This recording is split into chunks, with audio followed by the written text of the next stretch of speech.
Efésios capítulo 6, dos versículos do 10 até o 13. O texto diz assim: Quanto ao mais, sede fortalecidos no Senhor e na força do seu poder.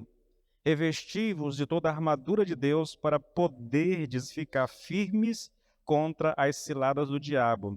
Porque a nossa luta não é contra a carne e o sangue, sim contra os principados e potestades, contra os dominadores desse mundo tenebroso, contra as forças espirituais do mal nas regiões celestes. Portanto, tomai toda a armadura de Deus, para que possais resistir no dia mau, e depois de terdes vencido tudo, permanecer inabaláveis. Vamos orar ao Senhor mais uma vez, querido, tá bom? Senhor, meu Deus e meu Pai, nós oramos a Ti mais uma vez, Senhor. Nós apresentamos a Ti nossas vidas e nesse momento específico, Senhor, nós clamamos por ajuda. Nós clamamos pelo poder do Espírito Santo em nós, abrindo, iluminando o nosso entendimento, Senhor. Senhor, se a palavra não alcançar o nosso coração, ela não produzirá em nós o que ela deveria produzir. E para que ela alcance o nosso coração, não basta apenas entendermos intelectualmente o que vai ser dito, Senhor, mas é preciso compreender com o coração. E só o Espírito pode nos dar isso. Por isso nós te pedimos, no nome de Jesus, Espírito Santo de Deus, abre o nosso entendimento, abre o nosso coração, para que a palavra seja recebida, crida e vivida no nome poderoso do Senhor Jesus Cristo. Amém e amém. Amém, queridos.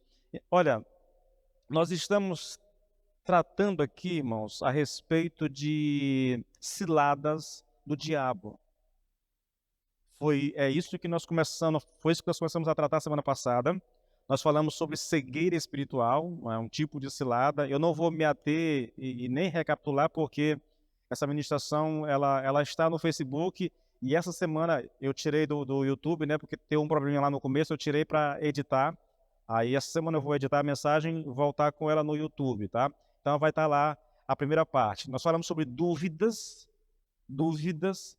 como uma ação maligna no nosso coração para nos parar diante daquilo que nós estamos fazendo, para fazer questionarmos a palavra de Deus, entendeu? Questionarmos a nossa vida com o Senhor. Então, nós trabalhamos isso e também falamos, querido, a respeito de temor. Deixa eu pegar aqui o texto aqui. Espírito de temor e negação.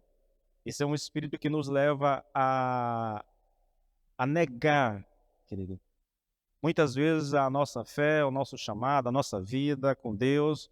E eu falei do exemplo de Pedro, citei o exemplo de Pedro quando ele negou a Cristo, quando ele estava lá no pátio lá da casa lá do sumo sacerdote, né? Que alguém diz, olha, tu és um deles. Ele, não, não sou não. Alguém diz, olha, tu és um deles. Pedro acaba negando a Cristo ali, tá? E expliquei a vocês que o que aconteceu com Pedro naquele momento é que o diabo estava provando a Pedro numa dimensão quase que inimaginável. Ele pediu ao Senhor, né, em Lucas 21, 22, 31, diz que o diabo pediu a Jesus para peneirar como quem peneira o trigo, entendeu?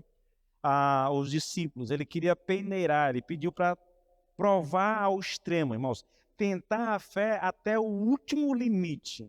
Foi o que ele fez com Pedro ali naquele pátio, tá? E Pedro falhou miseravelmente diante da tentação do diabo. Aí eu quero recomeçar daqui, mas eu quero chamar sua atenção não mais para Pedro, agora para João Batista. Então, se você é alguém que está acompanhando, e Rodrigo, dá uma olhada, tá travando aqui, viu? O Instagram tá travando. Tá travado aqui, na verdade. Eu não sei se é só o meu celular ou se... Mas dá uma olhada aí, tá bom?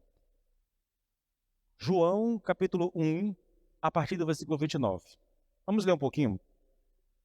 O texto diz assim: No dia seguinte, viu João a Jesus, que vinha para ele...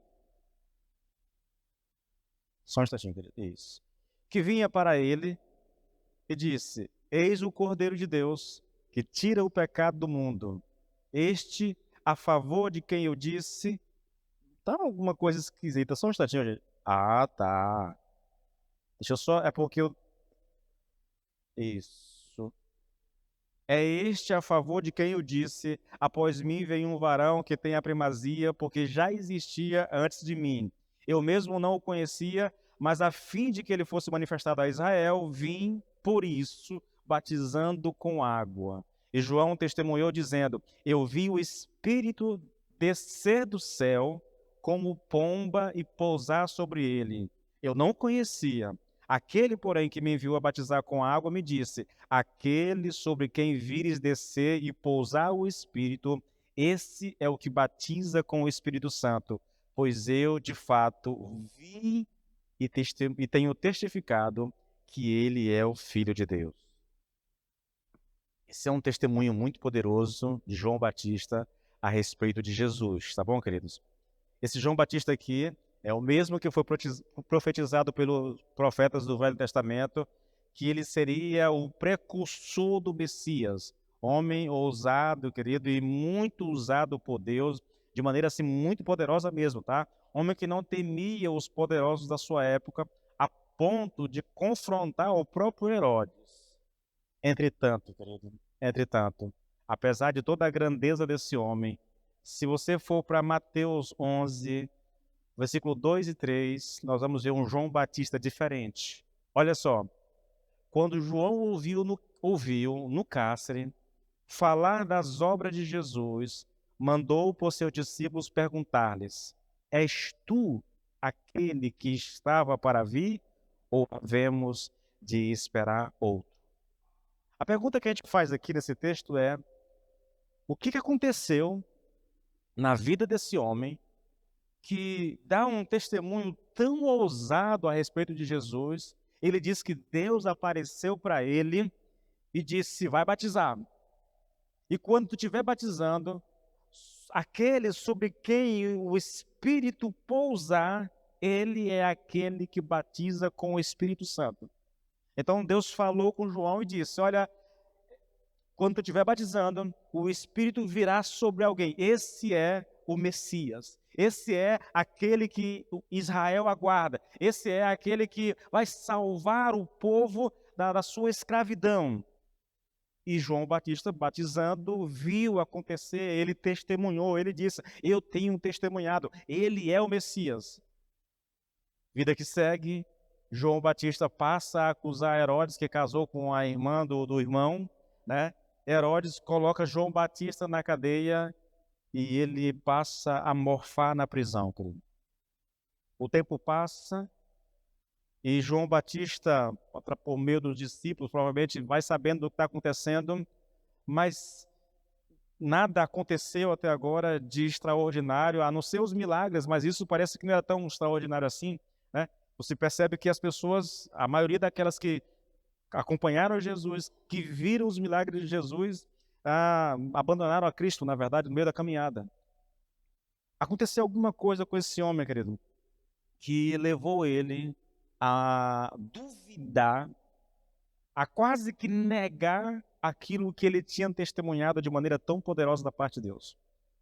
Eu nem sei se é correto dizer, querido, assim, de maneira exegética aqui, afirmar, mas eu não consigo ler e não consigo estudar essa história daqui a respeito de João, querido, e não imaginar que João, quando estava preso, ele foi alvo de um ataque cruel do diabo naquela prisão. Imagine, querido, imagine o diabo vindo dia após dia e atormentando João com dúvidas. Será que esse Jesus é realmente o Messias? Ou ele não é apenas um carpinteiro? Olha para ele não tem nenhum poder militar, ele não tem nenhum poder político. Provavelmente, como era de comum naquela cultura, entre aquele povo, tu dizes que ele é o Messias, mas olha a descendência dele, olha onde ele nasceu num estábulo.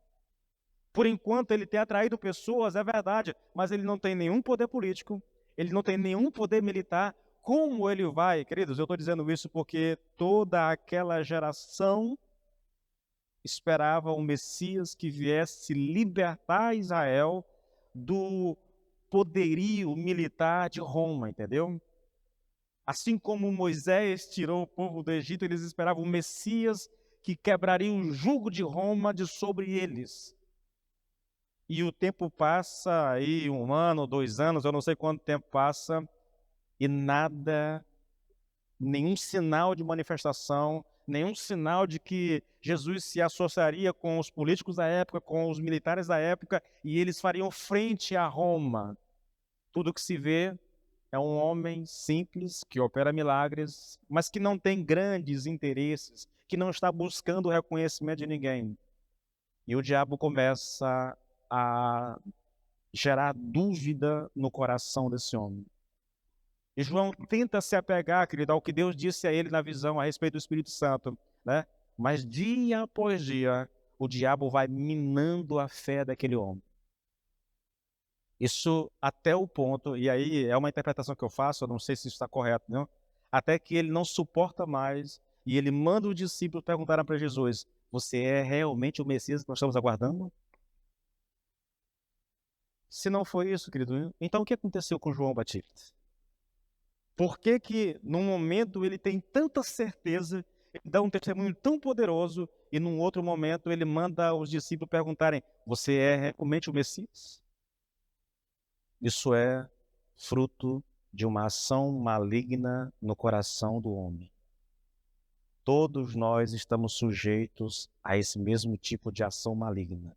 Nós cremos em Deus, nós experimentamos uma bênção de Deus, um milagre de Deus. A gente sabe que é milagre, não há explicação humana, não há explicação lógica, racional para o que aconteceu. Eu sei que Deus me visitou, que Deus me abençoou, eu me apego àquilo com todo o meu ser. Durante um tempo eu estou alegre porque Deus me visitou, mas não vai demorar muito e aquilo que eu vivi vai começar a ser colocado em xeque por causa de algum outro problema. Será que foi Deus mesmo que falou comigo? Será que Ele me ama realmente? Será que Ele se importa mesmo comigo? Irmãos, por trás de todos esses questionamentos, há uma ação maligna feroz para nos fazer questionar, para colocar em xeque a existência de Deus e as suas promessas com relação a nós. Outra coisa que eu vou colocar aqui como cilada do diabo são os ensinamentos falsos, queridos. 1 Timóteo 4, versículo 1 e 2 diz assim: ora, o Espírito afirma expressamente, categoricamente, que nos últimos tempos alguns apostatarão da fé por obedecerem a espíritos enganadores e a ensino de demônios. Escute bem o que eu vou te dizer, querido. Paulo está dizendo, por meio do Espírito, foi o Espírito quem o avisou, foi o Espírito que falou isso de maneira categórica, que nos últimos dias, nos últimos tempos, nós estamos vivendo isso, tá? Nos últimos tempos, pessoas iriam apostatar, iriam abandonar a fé por obedecerem a espíritos enganadores e a ensino de demônios. Mas como, pastor, que nós vamos obedecer a demônios? E o texto explica. Isso vai acontecer por meio da hipocrisia dos que falam mentiras e que têm a mente cauterizada. Esses homens serão usados por demônios, por espíritos enganadores, e eles vão produzir falsos ensinos. Eles vão produzir um ensinamento que, ao invés de afastar o homem de Deus, de aproximar o homem de Deus, está afastando o homem de Deus. Esses homens, querido, o texto está ensinando exatamente isso, querido. Que todo falso ensino é uma obra maligna. Tem origem no diabo e nos seus demônios. E que esses demônios usam pessoas que são hipócritas e que têm a mente cauterizada. A origem do falso ensino é o reino das trevas, mas os mensageiros, né, por meio de quem esses falsos ensinos chegam até nós, são homens de mente cauterizada. O que é ter uma mente cauterizada, irmãos? É ter a mente insensível à palavra de Deus. Eu ouço, eu ouço, eu ouço, mas aquilo não fala mais comigo. A palavra não tem mais poder na minha vida. Minha mente está cauterizada. Meu coração está endurecido. Eu até prego, ensino, mas não vivo mais aquilo que eu estou ensinando. Nem creio mais naquilo. Eu faço isso por uma ação maligna e muitas vezes porque eu tenho interesses na hora de ensinar. Eu diria que parte daqueles que pregam o evangelho hoje no Brasil, né? Sim, existem muitos homens de Deus tremendos, homens que têm sacrificado a vida para pregar o evangelho, mas também tem muita gente no nosso meio, querido, que está ali apenas por aquilo que eles podem arrancar das pessoas. São homens de mente cauterizada, homens usados pelo diabo para afastar as pessoas de Deus e encher os seus bolsos. 1 João, é o mesmo assunto ainda, tá bom? 1 João 4, a partir do versículo 1. Aqui é João falando: meus queridos, não creiam em qualquer espírito só porque alguém diz que está trazendo uma mensagem de Deus. Olha que alerta, irmãos. Examinem primeiro os espíritos para ver se realmente são de Deus. Porque há muitos falsos mestres saindo pelo mundo. Olha como ele está dizendo. Não creiam em qualquer espírito porque dizem que estão trazendo uma mensagem de Deus. Agora ele explica, porque há muitos falsos mestres saindo pelo mundo. É a mesma coisa, é a mesma realidade que Paulo descreveu em 1 Timóteo. As pessoas vão apostatar da fé por darem ouvidos, entendeu? Por darem ouvidos e por obedecerem a espíritos enganadores. E como é que eles obedecem a esses espíritos enganadores? Dando ouvido a homens de mente cauterizada, queridos. Versículo 2. E o meio para descobrir se a inspiração vem do Espírito, da parte do Espírito de Deus, é o seguinte: todo ser, todo pregador, todo homem, toda pessoa que confessa realmente que Jesus tornou-se verdadeiramente homem com um corpo humano, esse vem de Deus. O drama desse texto, eu vou ler esse texto numa outra tradução, porque aqui nós temos um dilema, querido, muitas vezes, tá? É não entender o que João está dizendo aqui. Olha só.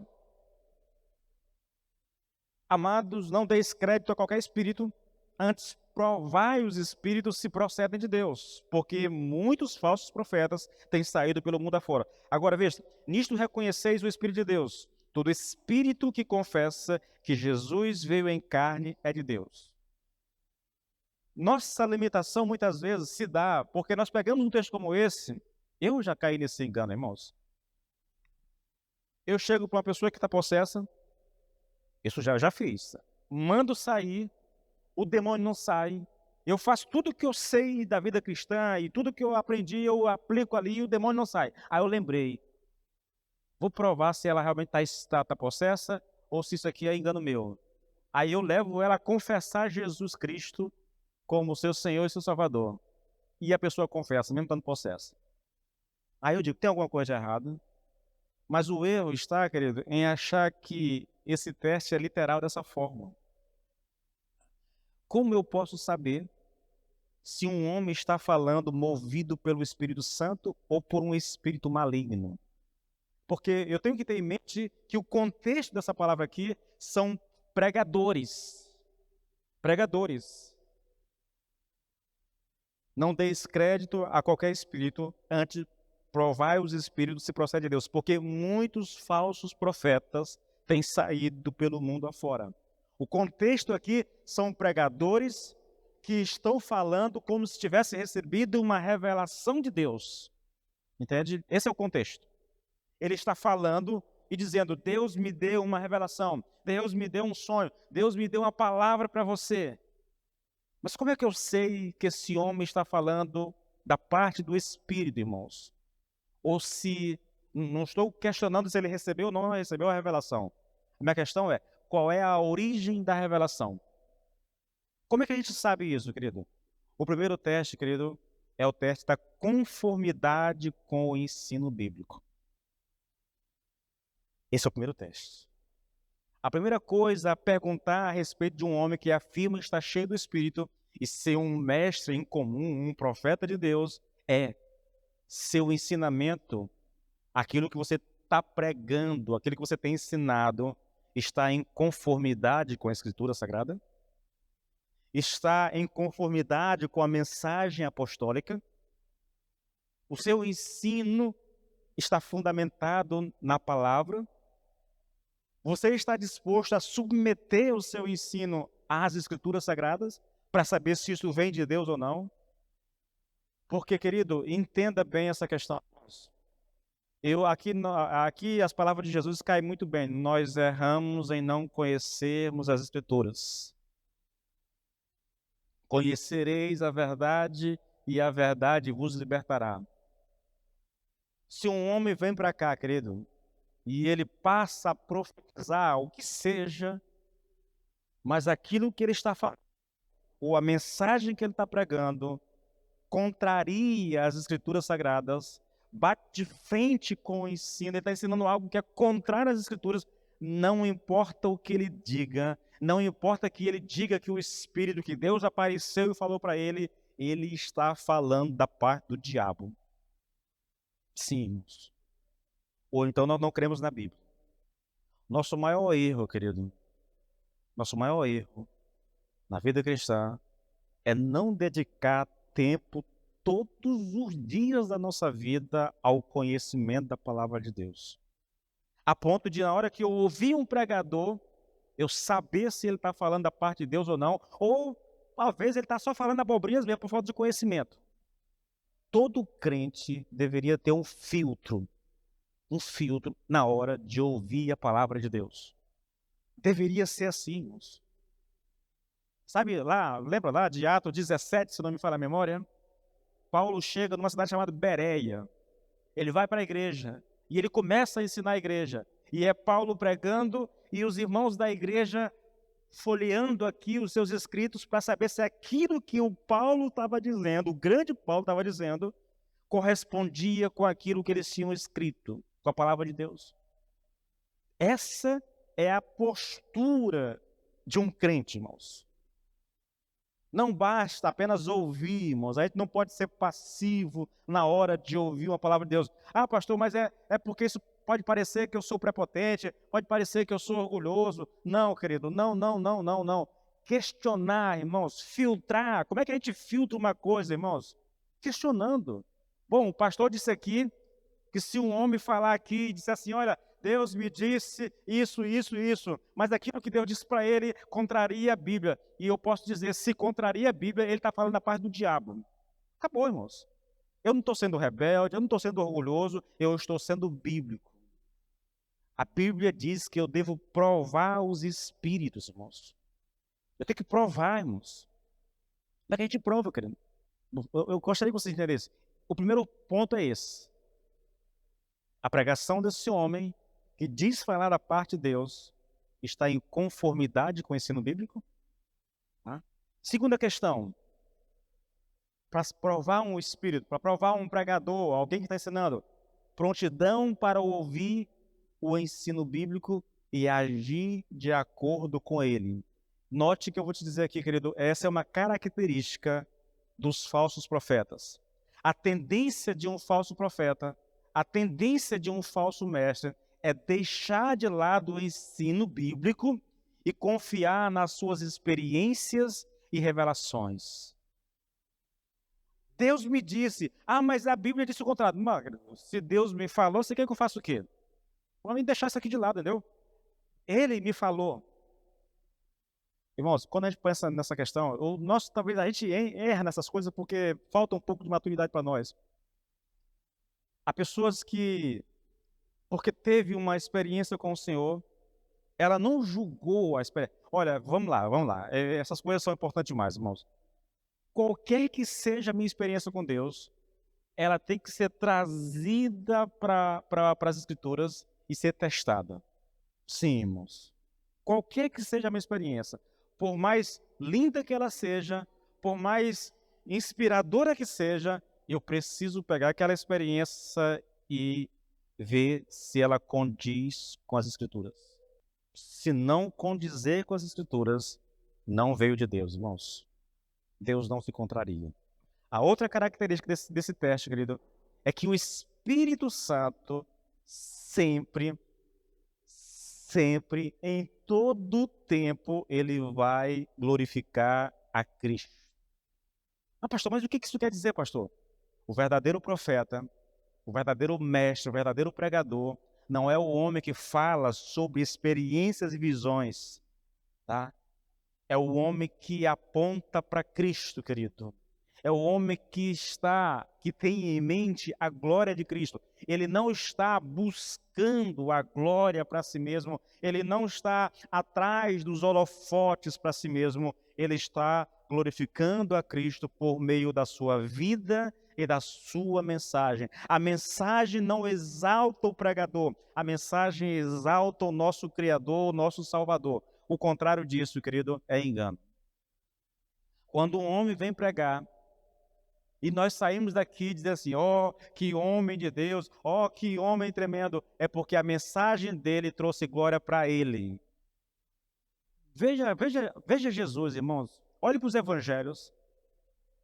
Qual era a reação das pessoas quando Cristo operava o milagre? As pessoas saíam dali dando glória a Deus. Porque em nenhum momento Jesus chamou a atenção para si. Em nenhum momento ele buscou glória para si. Você pode pegar Pedro, Paulo, os pregadores, eles não buscam glória para si, irmãos. A glória é para Cristo, não para si. Essa é uma terceira característica, um terceiro teste a respeito de saber por meio de que espírito o pregador está falando. Quando o pregador está buscando glória para si mesmo. Irmãos, me permita, eu sei que isso parece antiético, mas você vai na igreja do pastor, tem foto dele aqui, tem foto na fachada, é o pastor. A promoção e a glória é para o pastor. Cristo é só alguém que vai ajudar, né? Mas a glória é para o pastor. Está tudo errado, irmãos.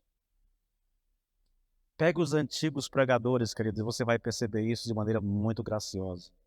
Sabe uma das coisas que mais me constrange nas minhas leituras? Eu sou um homem que eu não gosto muito de leitura, essas leituras modernas. Um ou outro eu leio, querido. Geralmente eu gosto de leituras antigas. Porque o que mais me atrai nessas leituras antigas, fora o fato de ser textos totalmente bíblicos, é a paixão que aqueles homens tinham por Cristo. Eles não buscavam glória para si, eles não estavam preocupados com a sua imagem. O negócio deles era exaltar e glorificar a Cristo. É uma coisa fascinante, irmãos, fascinante. Mais um texto aqui, rapidinho. Jesus, o tempo não vai dar de novo. Tá difícil, irmãos. Hebreus 13, versículo 7 em diante. Lembre-se de seus líderes que lhes ensinaram a palavra de Deus. Pensem em todo o bem que resultou da vida deles e sigam seu exemplo de fé. Jesus Cristo é o mesmo ontem, hoje e para sempre. Portanto, não se deixem atrair por ensinos novos e estranhos. A força de vocês vem da graça de Deus e não de regras sobre alimentos que em nada ajudam aqueles que seguem. Eu li 1 Timóteo, eu li 1 João 4, estou lendo Hebreus. Todos esses textos, irmãos, falam a respeito do estrago que o falso ensino pode gerar na vida de uma pessoa. O diabo sempre investiu pesadamente, irmãos, para afastar o homem de Deus. E a causa desse afastamento, dessa confusão no meio do povo de Deus, é exatamente ensino falso. Eu diria que hoje não é diferente. Continua sendo assim, né? Consegue imaginar a quantidade de pessoas cativas por espíritos enganadores, porque estão dando ouvido a demônios. Eu poderia falar disso aqui até o final da pregação, irmãos, porque essa é uma característica muito forte nessa geração que nós estamos vivendo. Ensino falso é só o que nós temos, irmãos. É impressionante. Abra a sua televisão, vai para o YouTube e você vai pegar tantas coisas absurdas que dá nojo, irmãos, dá nojo. Eu diria, olha, as pessoas descrentes muitas vezes têm razão de sobra para apontar o dedo para a igreja. Elas não têm o discernimento, querido, de dizer assim, olha, eu sei que há homens de Deus e eu sei que há pilantras, há gente que está explorando. Elas não fazem isso. Elas pegam todo mundo, colocam no mesmo balaio e dizem, olha, tá vendo, isso é ser crente. Tá? Mas nós sabemos. Há homens de Deus, sim, homens que têm pregado o Evangelho, homens que têm dado a vida por amor a Cristo e por amor ao Evangelho, que têm anunciado, que têm abrido mão do conforto, muitas vezes, querido, do consolo da família e tudo, para ir para algum lugar pregar o Evangelho porque ama a Cristo, porque quer ver as pessoas sendo salvas. Mas também há muitas pessoas por aí que usam o púlpito, que usam a Bíblia apenas para arrancar dinheiro das pessoas, com um monte de coisas que não vale nem mencionar aqui. São coisas absurdas, irmãos. São coisas absurdas. Ciladas malignas. Outra coisa que são ciladas malignas são os maus pensamentos. E aqui, querido, eu não vou gastar tempo falando sobre isso, porque eu acredito que todos nós sabemos o que são esses maus pensamentos. Imagine só um exemplo, tá bom? Só um exemplo. Imagine que você está lendo a Bíblia e de repente você é sobressaltado por um pensamento blasfemo. A mesma coisa pode acontecer enquanto você ora, ou então enquanto você está ouvindo uma pregação. Você está aqui concentrada e de repente, como uma flecha, vem um pensamento que você não sabe de onde veio, né? Com, sei lá, uma blasfêmia, ou alguma coisa dessa natureza, ou alguma coisa muito vergonhosa. Você não produziu aquilo, você está concentrado na leitura, você está concentrado na oração, está concentrado ouvindo a palavra, e de repente um pensamento assalta a tua mente. Ah, querido, isso é ação maligna, sabe? Sabe como é que a gente discerne, irmãos, esse tipo de pensamento? É simples.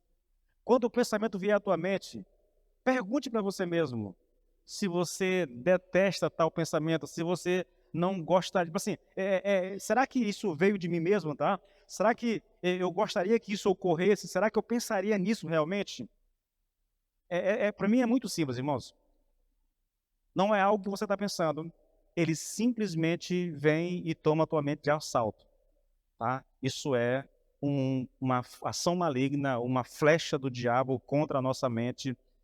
Isso ocorre quase que incontrolavelmente. Você não está pensando, você não está, simplesmente vem e toma a tua mente de assalto. E aí, sabe qual é a consequência imediata disso? Sentimento de culpa. Se você não tiver o discernimento, você vai ser consumido por um sentimento de culpa, principalmente se o pensamento é blasfemo. Agora, nós vamos para uma área muito delicada aqui, querido. E eu vou falar, mas eu vou dar logo aqui algumas explicações, tá bom? A próxima cilada do diabo aqui tem a ver com depressão e com desânimo. E eu vou logo dizendo que eu tenho consciência de que esse tema, ele é delicado, tá? Delicado mesmo. Principalmente agora quem está vivendo essas questões sendo discutidas, entendeu? Até que ponto a psicologia, até que ponto a fé cristã, até que ponto essas coisas podem nos ajudar a lidar com essa questão de depressão. Olha, querido, a gente não pode ser radical demais em relação a isso. Eu sei que há pontos de vista divergentes, né? Tem havido discussões nas redes sociais a respeito dessa questão e eu acho que nós precisamos tratar disso com cuidado, irmãos. Primeiro, eu quero que você tenha noção, muita gente fala sobre isso, mas eu não creio. Eu não creio que toda depressão seja de origem maligna, irmãos. Isso nós não temos respaldo bíblico, tá? Para dizer que toda depressão seja de origem maligna. Eu não estou dizendo aqui que o diabo não possa usar a depressão para piorar nossa situação, entendeu? Mas não pode ser. Algumas pessoas são radicais demais e dizem assim, olha, como é que pode um crente ficar depressivo se ele tem o Espírito Santo na sua vida? Eu acho que não é por aí, irmãos, tá? Eu digo eu acho, querido, porque a Bíblia, ela não trata da depressão especificamente à luz da ciência como nós temos hoje, entendeu? Ela fala um pouco, né, na verdade nem toca no nome depressão, mas descreve pessoas depressivas, situações de depressão, tá? Mas nós não temos respaldo para dizer que toda depressão é de origem maligna. Isso seria um absurdo falar isso, tá? Vamos definir depressão, porque aí talvez você tenha uma noção mais real do que eu estou falando, tá? A definição que eu tenho aqui é de um homem chamado David Confield, tá? Ele escreveu um livro muito bom nessa área. Ele diz que ele define a depressão como uma espécie de peso emocional esmagador da pessoa se sentir sem esperança e incapaz de lidar com a vida. Então a depressão é um peso emocional que esmaga a pessoa porque ela se sente sem esperança e se sente incapaz de lidar com a vida. Isso é o conceito que ele traz. Eu sei que existem outros conceitos, mas eu gosto desse conceito, querido. Olha só, é verdade, quase todas as depressões, elas estão ligadas ao sentimento de incapacidade de lidar com a vida. Seja a depressão com fatores físicos, baseada em fatores físicos, seja uma depressão reativa que responde a fatores exteriores, como o desemprego, por exemplo, ou a depressão voltada para dentro com raízes no passado, ou a depressão aguda que surge pela perda de alguém ou algo importante, ou ainda pela traição. Tá?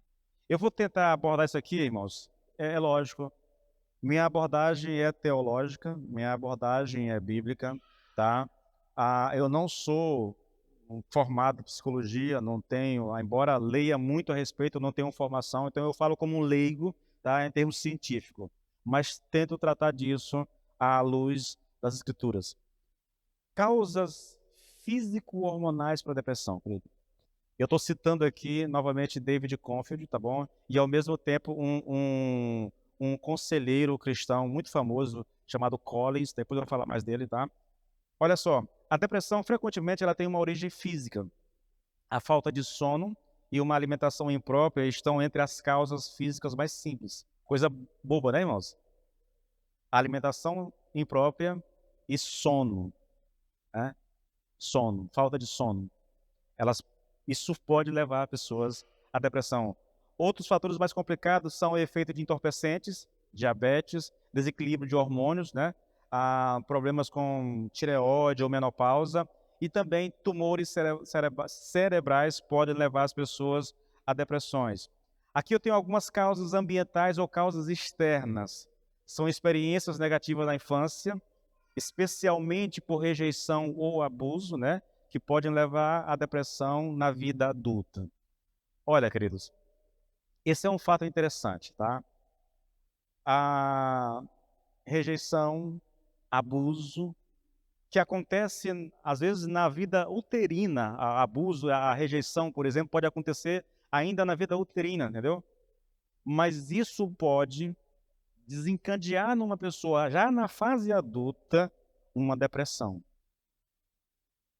É interessante. Nós estamos tratando sobre ansiedade, né, nas células, ansiedade, preocupação exacerbada, e eu venho falando sobre isso lá.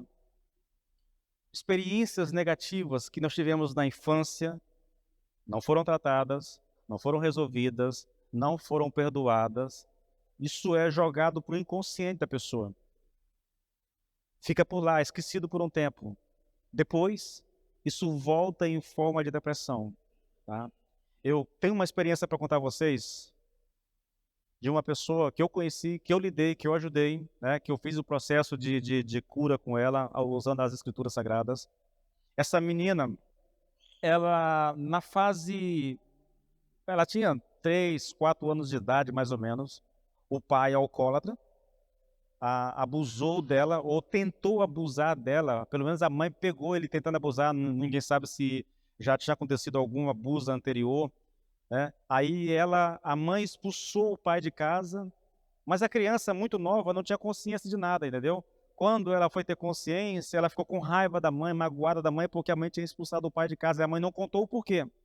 Tá, a vida que segue, ela cresce, ela se casa, ela tem uma filha, e ela está numa célula comigo lá em Imperatriz. E ela me procura e diz assim, pastor, o pai adoece, não tem nenhuma outra irmã para cuidar, e ela tem que cuidar do pai. Mas enquanto ela está cuidando do pai, há um sentimento de ojeriza pelo pai, há um negócio estranho. Ela vai porque é filha, e se não vai, fica se sentindo culpada, o pai não tem mais ninguém, então ela se obriga a fazer, mas há aquele incômodo, aquela inquietação na alma por aquilo que ela está fazendo. Ela não quer fazer o que está fazendo. E ela se sente culpada porque não quer fazer, e é o pai dela. Aí ela veio me procurar. E eu disse, olha, querida, isso tem a ver com alguma época da sua vida, aconteceu alguma coisa entre o seu pai e você, que você não lembra e que está causando isso. Eu já tinha lido muito livro nessa época, eu devorei tudo que é livro de psicologia cristã, querida, da minha vida, tá? Pregava muito sobre cura interior nos encontros, então eu devorei tudo que tinha pela frente que eu encontrei. E aí eu disse, ligue para sua mãe e tente saber o que aconteceu. Ela ligou para a mãe morava fora, e a mãe contou para ela a experiência que eu contei para vocês aqui, que ela pegou o pai molestando ela bêbado, entendeu? E ela expulsou o pai de casa.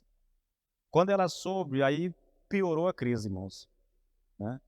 Ela entendeu por que ela estava com ojeriza ao pai, porque ela não queria ajudar o pai, mas piorou, porque agora ela tinha um motivo de verdade para estar com raiva do pai. O pai molestou, tentou molestar ela enquanto criança. Pastor, o que eu faço?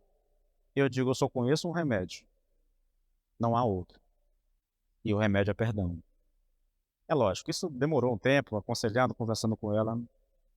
No dia que eu expus para ela a necessidade de perdão, querido, eu lembro demais. Estava com aquela senhora casada, estava só eu e ela, o marido estava trabalhando, a filha estava na escola, me parece, eu não lembro. E eu disse, você precisa perdoar o seu pai. Está disposta?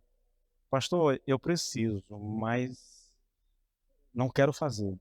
Eu digo, você só vai se libertar disso se você perdoar o seu pai.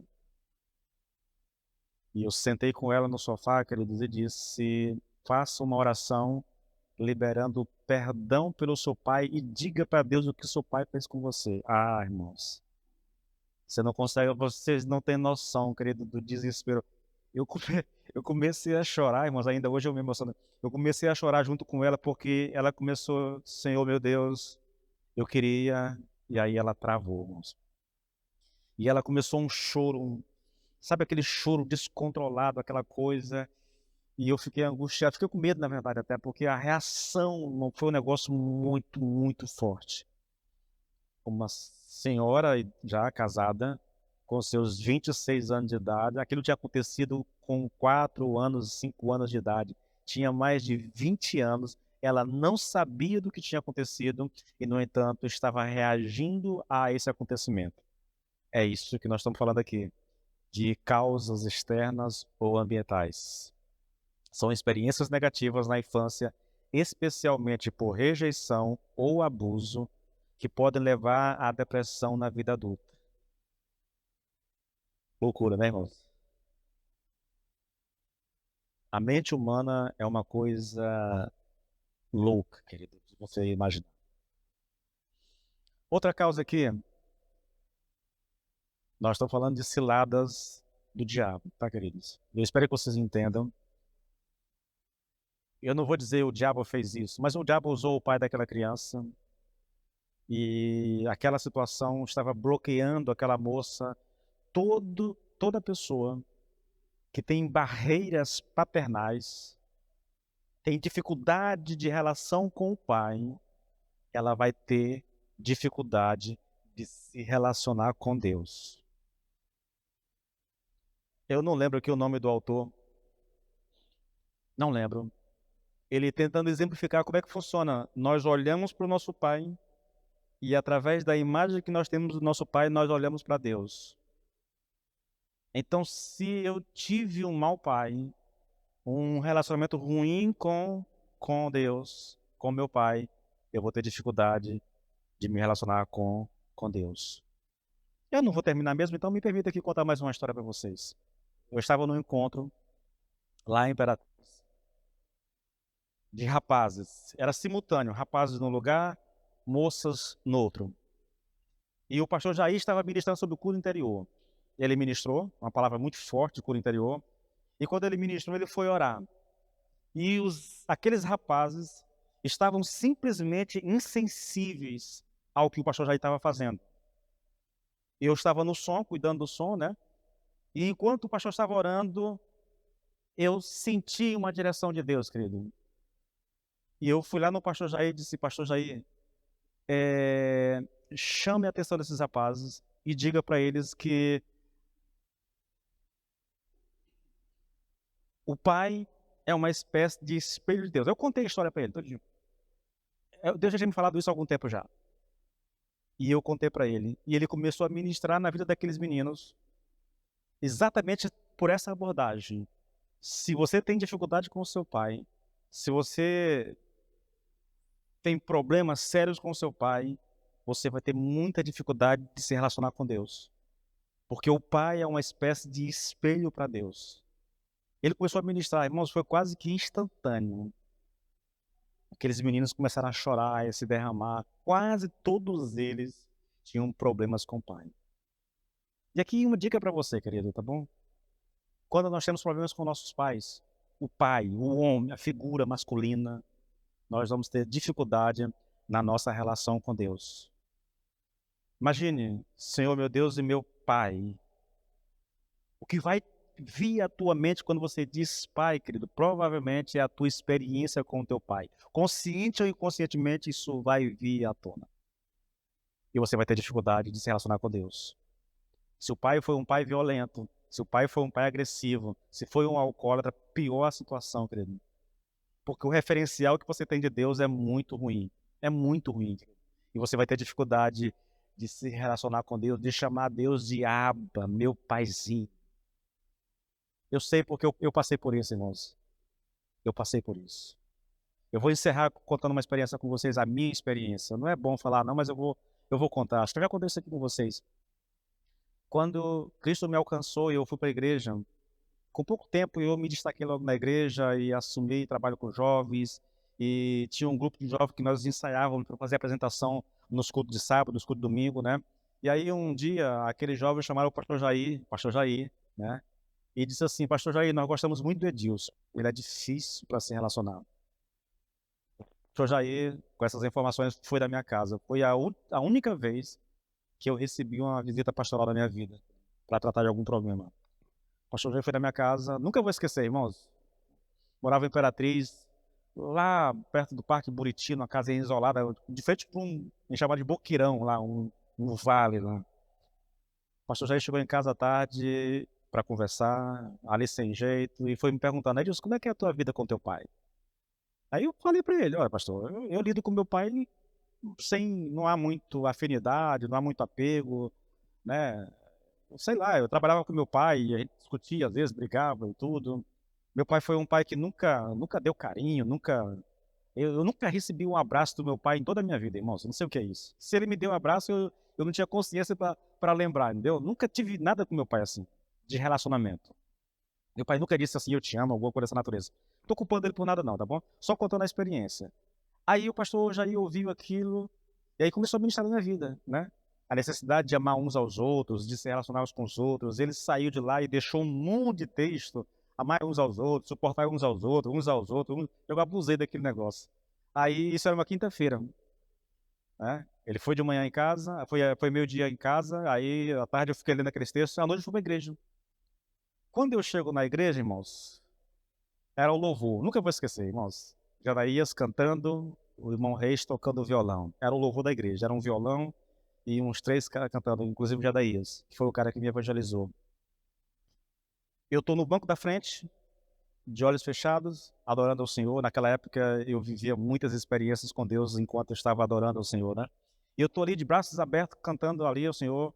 E de repente, irmãos, essa é com certeza a experiência mais viva e mais poderosa que eu já experimentei nos meus mais de 26 anos com Deus, sabe? Estou de braços abertos, o Senhor chega para mim e eu vou me emocionar de novo. Oh, meu Deus. Não sei porquê, tem mais de 20 anos que eu conto isso.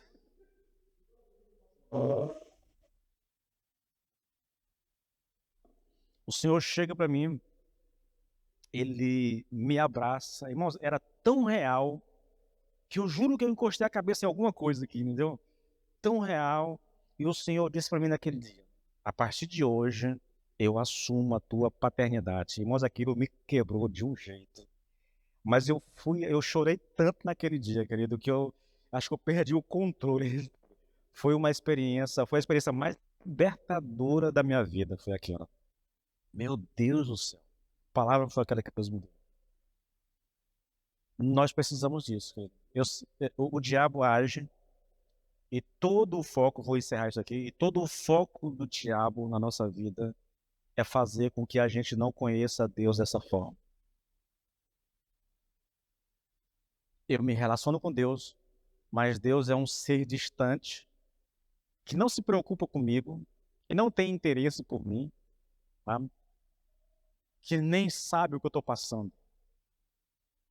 Por causa disso, eu não consigo me relacionar. Vocês percebem que eu falo muito de relacionamento, né, de intimidade com Deus, por causa dessa questão, irmãos. Eu preciso me relacionar com Deus como um filho se relaciona com o pai. É esse espírito que clama Abba Pai, que clama Paizinho, sabe? É intimidade mesmo. É eu saber que Deus me conhece, é eu saber, irmãos, sabe uma das coisas que mais me leva às lágrimas? É eu saber que Deus me conhece por dentro e por fora, sabe tudo que eu já fiz de errado na minha vida, as besteiras que eu já fiz na minha vida, e ainda assim Ele resolveu me amar. Meu Deus do céu, isso me quebra todinho. É um pai que ama. Não estou dizendo que Deus vai passar a mão na nossa cabeça quando nós estamos em pecado. Não, o pai que ama é o pai que disciplina, mas é importante que eu tenha essa consciência, querido, de que Deus me ama, de que Ele se importa comigo. E tudo que o diabo faz é exatamente todas as ciladas, todo o agir do diabo. Ele não está preocupado em te deixar possesso, em te deixar pobre, alguma coisa. Ele quer que você não tenha essa intimidade com Deus. Porque se você tem essa intimidade com Deus, o resto você vai tirar de letra. Quais as dificuldades que nós temos como crentes? Nós não nos relacionamos com Deus como um filho se relaciona com um pai. Nós temos dificuldade com isso. Deus é um ser distante, irmãos. Parece uma corrente de pensamento teológico antiga, né? É um ser que criou, tipo assim, é uma teologia antiga. Deus veio aqui, deu corda no mundo e disse: agora é por conta de vocês, eu vou para o meu lugar, vou para o meu canto, fiquem à vontade. Muitas pessoas lidam com Deus dessa forma. Me criou e me largou, e agora eu estou aqui por conta própria. Irmãos, eu poderia ler e citar texto aqui até de madrugada te mostrando como que Deus lida conosco. O nosso nome, diz a palavra, está escrito nas palmas das mãos do Senhor. Para quê? Para que Ele não se esqueça de nós. Pode uma mãe que amamenta esquecer o filho? Né? Ainda que isso seja possível, a palavra diz, contudo, Deus não se esquece de nós. Nenhum fio de cabelo cai sem a permissão, sem a autorização de Deus. O diabo pode até investir contra nós, querido, mas ele só vai até onde Deus permitir. Porque o ensino bíblico é que nós somos guardados pelo Senhor. Quando passares pelas águas, eu estarei contigo. Quando passares pelo fogo, ele não te queimará, porque eu vou estar contigo. Seja nas águas, seja no fogo, por onde você for, eu vou estar contigo. Essa é a promessa de Deus para quem é filho, irmãos. A grande questão é, nós desfrutamos disso? Nós temos consciência disso? Ou será que o diabo conseguiu nos enganar com as suas mentiras? Que os nossos pecados nos afastam de Deus, que os nossos pecados, que os nossos erros faz com que Deus fique com raiva da gente, que Deus se esqueça de nós. Irmãos, isso não é verdade, querido.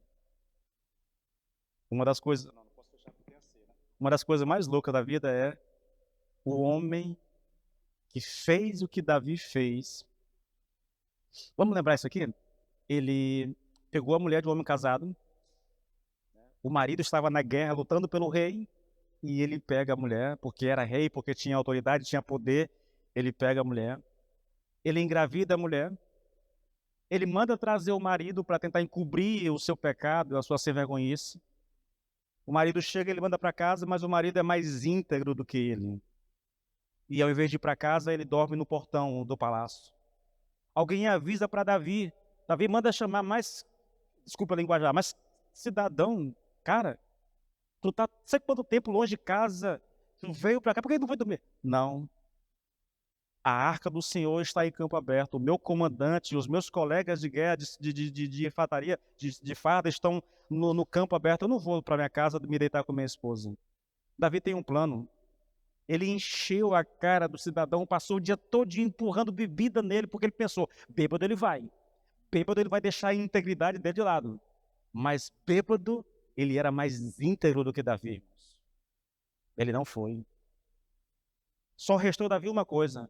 Davi escreve uma carta, e na carta ele diz, manda esse cidadão para a frente de batalha, onde a guerra estiver mais acirrada, para que ele morra. Ele está levando uma carta, e a carta é uma sentença de morte para ele. Ele foi e morreu realmente. Esse homem que fez tudo isso, a Bíblia diz que ele é o homem segundo o coração de Deus. Não é loucura um negócio desse? Veja o que Davi fez. E ele fez e escondeu isso, irmãos. Até o dia que Deus resolveu revelar, ele escondeu isso. O homem segundo o coração de Deus. O Messias é um descendente de Davi, o doce salmista de Israel, mas fez um monte de merda na vida. Deus nunca deixou de amá-lo, querido. Deus o castigou pelo seu pecado, mas Deus nunca deixou de amá-lo. Por quê? Porque Davi era filho. Davi era filho, irmãos. E você sabe, pelo menos os pais sabem, por pior que os filhos façam, por mais erros que cometam, nós não deixaremos de amar só por causa dos erros. É assim que funciona, querido. Eu queria continuar, irmãos. Eu juro que eu queria continuar, mas eu não posso. E, Rodrigo, por favor, pare bem aqui, tá bom? Só quero que você entenda isso. Tudo que o diabo faz, ele faz para te afastar de Deus. Toda ação maligna do diabo na tua vida tem a intenção de te separar de Deus, de fazer com que essas verdades tão simples não sejam conhecidas, cridas e vividas por vocês ou por nós.